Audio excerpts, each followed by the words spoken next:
a cute baby gumbo. You know, I was a baby once.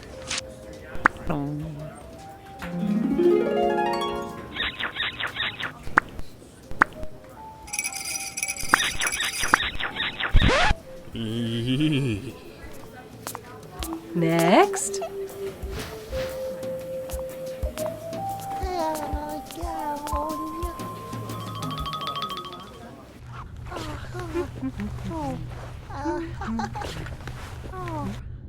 Luscious, will you join me? Yes, Nesmeli. Oh, shall I take his temperature? We don't use those old mercury thermometers anymore, Luscious. We now use the new wearable, single-patient TraxIt thermometer. The good news is the TraxIt is super accurate and there's no shakedown time.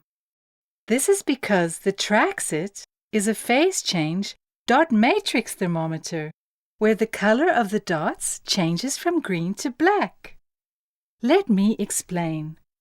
Before you start taking a patient's temperature, you should have the following ready: a watch with a second hand, your reading glasses if required, the patient file and a pen.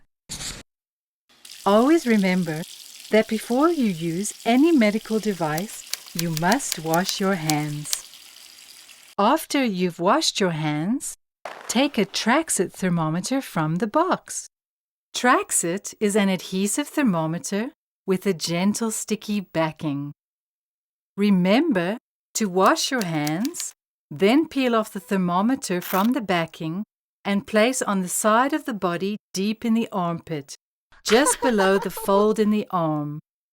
Make sure that the area where you place the TraxIt is talc-free, oil-free, hairless and clean. Close the arm and wait 3 minutes for the first reading. Lift the arm to read. After that, readings are instant, and you just need to lift the arm to read the temperature, even while the patient is sleeping. One of the best things about the TraxIt thermometer is that you can leave it in place under the arm of the patient for up to 48 hours.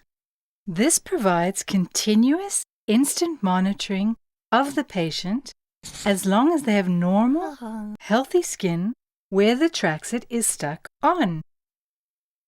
The TraxIt is ideal to use on patients of all ages, babies, children, and adults.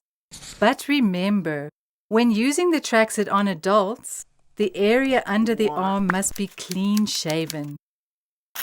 Even patients who are sleeping or comatose can be easily monitored. The TraxIt will even stay in place during bathing. To remove the TraxIt, first wash your hands, then gently peel off and discard. Let me explain how you read the temperature. After the TraxIt has been under the patient's arm for 3 minutes, the rows of green dots will start to turn black, moving from left to right to indicate the patient's temperature. The numbers on the thermometer are the value of the dot right next to it, going up 1/10 of a degree at a time, towards the right. The last black dot, with the highest number on the grid, represents the patient's actual temperature. Starting from 35.0, it goes up to 35.1, 35.2, 35.3, and 35.4. Then it skips across to the column on the right to 35.5, 35.6, 35.7, 35.8, and 35.9. The next row starts with 36.0. Don't be confused and start counting at 36.1, even though this is a new row of numbers. This new row starts at 36.0, then goes to 36.1, 36.2, 36.3, and 36.4. After that, the next column starts at 36.5, and this pattern of the temperature going up at 0.1 degree at a time repeats itself all through the rows on both columns. This temperature is 35.4. This temperature is 37.0. This temperature is 38.9. Luscious, do you understand how to read it now?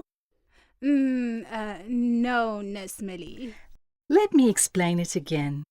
After the TraxIt has been under the patient's arm for 3 minutes, the rows of green dots will start to turn black, moving from left to right to indicate the patient's temperature.